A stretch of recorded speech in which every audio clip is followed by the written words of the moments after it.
আসসালামু আলাইকুম। এই মুহূর্তে কাকে আপনি ট্রাস্ট করবেন, শ্রীলঙ্কা নাকি আফগানিস্তান? কারণ এই দুই দলের উপর বেস করেই বাংলাদেশের টপ 4-এ যাওয়ার সমীকরণটা লুকিয়ে আছে। একটা ব্যাপার তো পানির মতো সহজ, একটা না দুইটা ব্যাপার পানির মতো সহজ। সেটা হচ্ছে যদি শ্রীলঙ্কা জয়লাভ করে আফগানিস্তানের সঙ্গে তাহলে বাংলাদেশ অটো কোয়ালিফাই করে ফেলবে। আরেকটা হচ্ছে যদি কোনো কারণে ম্যাচটা পরিত্যক্ত হয় সেক্ষেত্রেও বাংলাদেশ কোয়ালিফাই করবে। কিন্তু যদি কোনো কারণে আফগানিস্তান জিতে যায় সেক্ষেত্রে জয়ের ব্যবধানটা আসলে অনেক বেশি মাত্রায় বড় হতে হবে শ্রীলঙ্কার বিপক্ষে, তাহলেই বাংলাদেশ কোয়ালিফাই করতে পারবে। এবং সেই ব্যবধানটা হচ্ছে যদি রানের হিসেবে চিন্তা করেন সেটা 68 থেকে বেশি, এটা কম বেশি ফ্ল্যাকচুয়েট করবে যে আসলে কত রান কে করছে সেটার উপর ডিপেন্ড করে। আরেকটা যদি চেস করতে হয় আফগানিস্তানকে তাহলে শ্রীলঙ্কা যে রান করছে সেগুলো 10 ওভার 11 ওভার 12 ওভারের মধ্যে চেস করতে হবে। এখন আমি একটা স্যাম্পল হিসাব আপনাদেরকে দেখাচ্ছি নেট রান রেটের।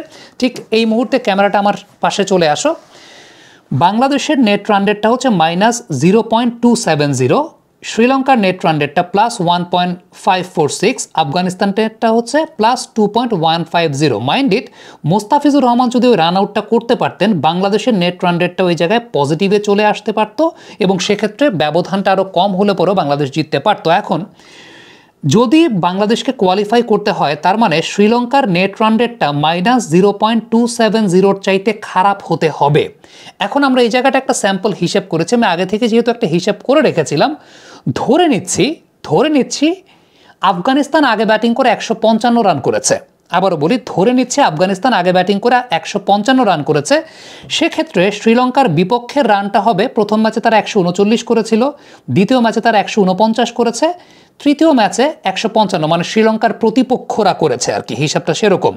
এখন ওভারের হিসাব যদি করেন তাহলে প্রথম ম্যাচেও শ্রীলঙ্কা তার প্রতিপক্ষকে অল আউট করেছে, দ্বিতীয় ম্যাচে শ্রীলঙ্কা তার প্রতিপক্ষকে অল আউট করেছে, তৃতীয় ম্যাচেও শ্রীলঙ্কার প্রতিপক্ষ 20 ওভার খেললো কিংবা অল আউট হলো, যাই হলো না কেন 60 ওভার। তাহলে এই তিনটা রানের হিসাব করলে দ্বারা 443 ডিভাইডেড বাই 60, 7.38, এটা হচ্ছে শ্রীলঙ্কার বিপক্ষের রান রেট। এটা যদি আপনি ধরেন শ্রীলঙ্কার বিপক্ষে রান রেট, কারণ শ্রীলঙ্কার প্রতিপক্ষরা প্রথম ম্যাচে 139, দ্বিতীয় ম্যাচে 149 এবং তৃতীয় ম্যাচে 155 ধরে নিচ্ছে আফগানিস্তান যদি করে থাকে। এবারে শ্রীলঙ্কার পক্ষে রান, মানে শ্রীলঙ্কা আসলে কত রান করেছে। প্রথম ম্যাচে শ্রীলঙ্কা 140 করেছে, দ্বিতীয় ম্যাচে শ্রীলঙ্কা 153 করেছে। এখন তৃতীয় ম্যাচে শ্রীলঙ্কা যদি আফগানিস্তানের 155 রানের জবাবে 87 রানে অল আউট হয়ে যায়, যদি 87 রানে অল আউট হয়ে যায়, আমি হিসাবটা আগে থেকে করে রেখেছিলাম দেখে, যে কারণে আমি 87 সংখ্যাটাই বলছি কারণ এটাই মিনিমাম সংখ্যা হিসেবে দাঁড়িয়েছে, তাহলে শ্রীলঙ্কার মোট রান হবে 380 এবং তারা মোট ওভার খেলবে 53.5। 53.5 কেন বললাম? কারণ বাংলাদেশের সঙ্গে ম্যাচটা তারা বেশ তাড়াতাড়ি চেজ করে ফেলেছে, সো সেই কারণে 53.5 এবং আফগানিস্তানের সঙ্গে ম্যাচটা ধরে নিচ্ছে যেহেতু 87 রানে অল আউট হবে, তার মানে সেটা পুরো 20 সংখ্যাটাই যুক্ত হবে আর কি। তার মানে ওভারটা 53.5, এই জায়গাটায় 7.1028, মানে 380কে আপনি যদি 53.5 দিয়ে ভাগ করেন 7.1028। এখন এই হিসাবটা করলে আপনি যখন 7.38 থেকে 7.1028 বিয়োগ করবেন এটা হবে 0.277। 0.277 রানটা হচ্ছে এই যে বাংলাদেশের যে 0.270 এটার চাইতে খারাপ। তার মানে এটাই হচ্ছে মিনিমাম বিষয়টা, যে আফগানিস্তান যদি 155 রান করে শ্রীলঙ্কাকে 87 রানের মধ্যে বাড়তে হবে, প্রায় 68 রানের ব্যবধানে জিততে হবে। এখন এটা ফ্ল্যাকচুয়েট করতে পারে, এইভাবে ধরেন আফগানিস্তান 155 না, আফগানিস্তান 156 করলো, আফগানিস্তান 157 করলো, আফগানিস্তান 158 করলো। আমরা ধরে নিচ্ছি আফগানিস্তান যদি 160 করে শ্রীলঙ্কার এগেনস্টে, খুব টাফ শ্রীলঙ্কার এগেনস্টে আফগানিস্তানের যে ব্যাটিং সেই অনুযায়ী 160 করাটা খুব টাফ, তারপর আমরা 160টা ধরে নিচ্ছি। তাহলে কি বিষয়টা ঘটে দেখে নেন, 160 যদি আফগানিস্তান করে তাহলে শ্রীলঙ্কার বিপক্ষে রান রেটের হিসাবটা হবে এরকম। আমরা দেখেছি যে প্রথম ম্যাচে প্রতিপক্ষ 139 করেছে বাংলাদেশ, দ্বিতীয় ম্যাচে 149 করেছে হংকং, তৃতীয় ম্যাচে আফগানিস্তান করলো 160, সেটাকে আপনার 60 ওভার দিয়ে ভাগ দিতে হবে, সেটা গিয়ে দাঁড়ায় হচ্ছে 7.46। আমি হিসাবটা আগে থেকে করে রেখেছি। এই কাল তো বাড়ি যাব, বাসের টিকিটটা কেটে দিও। আচ্ছা নিও। উফ, আবার বলে নিও। সাথে যখন নিও তখন বিল পে, ফান্ড ট্রান্সফার অথবা সেভিংস সবই হবে টেনশন ফ্রি। আপনি বলেন দিও, এমটিভি বলে নিও।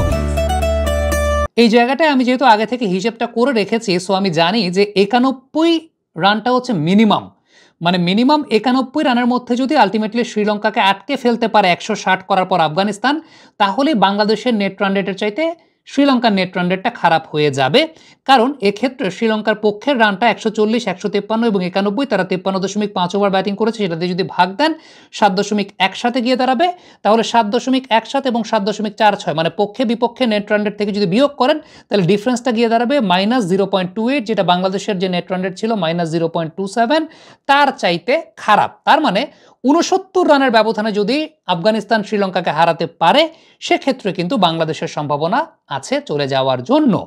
এখন এই জায়গাটা একটা কথা আছে, সেটা হচ্ছে যদি আফগানিস্তান আগে ব্যাটিং করে, আমরা তো আফগানিস্তানের আগে ব্যাটিংয়ের হিসাবটা আমরা বললাম যে আগে ব্যাটিং করলে 68, 69, কখনো হয়তো বা 70, কখনো 71 রান এরকমও হতে পারে, সেটা রানের উপর ভ্যারি করে, যে আগে ব্যাটিং করে আফগানিস্তান কতটুকু রান করছে তার উপর ডিপেন্ড করে। এবার আফগানিস্তান যদি চেঞ্জ করে, যেটা আফগানিস্তানের জন্য নেয়ার টু ইম্পসিবল একটা ব্যাপার, তারপর ধরে নিচ্ছি আফগানিস্তান যদি আগে চেঞ্জ করে, জাস্ট একটা স্যাম্পল হিসাব দিচ্ছি যে শ্রীলঙ্কা আগে ব্যাটিং করে যদি 172 রান করে, ক্যামেরাটা চলে আসবে, শ্রীলঙ্কা আগে ব্যাটিং করে যদি 172 রান করে, তাহলে শ্রীলঙ্কার পক্ষের রান আমরা যেমনটা দেখতে পাচ্ছি 140, 153 আর 172 যদি আপনি চিন্তা করেন, তাহলে ওই যে এটা 53.5 ওভারের মধ্যে তারা টোটাল করেছে, তাহলে তাদের পক্ষে রান দাঁড়াচ্ছে, মানে রান রেটটা দাঁড়াচ্ছে 8.6915। এবারে তাদের বিপক্ষের রানটা যদি চেস করে ফেলে আফগানিস্তান, তাহলে তো 173 করবে, তাই না? 173 করবে। তবে এই জায়গাটা খেলাটা হচ্ছে কত ওভারের মধ্যে কমপ্লিট করছে। আমরা ধরে নিচ্ছি যদি 11 ওভার 4 বলের মধ্যে কমপ্লিট করে প্রতিপক্ষ, ধরে নেই যে 11 ওভার 4 বলের মধ্যে কমপ্লিট করলে এই রানটা ভাগ হবে 51.4 দিয়ে, 51.4 দিয়ে যখন ভাগ হবে সেটা হবে 8.9688। তাহলে আপনি 8.9688-এর চাইতে 8.69 যদি বিয়োগ করেন, সেটা গিয়ে দাঁড়ায় 0.2788, যেটা 11.4 ওভারে যদি করতে পারে, তাহলে এই রানটাকে তারা ওভারকাম করতে পারবে। এখন যে কত রান করছে তার উপর বেস করে বিষয়টা এরকমই যে 11 থেকে 12 ওভারের মধ্যে আপনার নেট রান রেটের ফ্ল্যাকচুয়েশনটা হবে। এবং আপনার মনে আছে কিনা যে এর আগে এশিয়া কাপে কিন্তু আমরা একবার দেখেছিলাম যে শ্রীলঙ্কা আফগানিস্তান ম্যাচে আফগানিস্তানের অ্যানালিস্ট তখন ছিলেন মহসিন শেখ, তিনি একটা হিসেব করতে আসলে ভুলে গিয়েছিলেন। আমি তো আপনাদেরকে ম্যানুয়াল হিসেবটা করে দেখালাম, বাট এই হিসেবগুলো আসলে সফটওয়্যারের মধ্যে অটো আপডেট হতে থাকে এবং অটো সেই বিষয়গুলো জানা যায়, সেটা একদম পানির মতো ইকুয়েশন সহজ। আমি যেহেতু ব্রেকডাউন করে, যারা জানেন না বা যারা শিখতে চান তাদের জন্য নেট রান রেটের হিসাবটা আসলে ছোট্ট করে একটা ব্রেকডাউন হিসেব করে দেখালাম।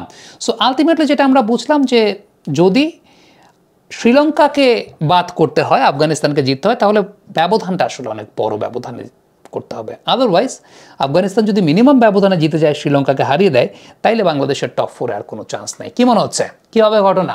কমেন্ট বক্সে আপনাদের মন্তব্য মতামত জানতে চাই, লিখে পাঠাবেন।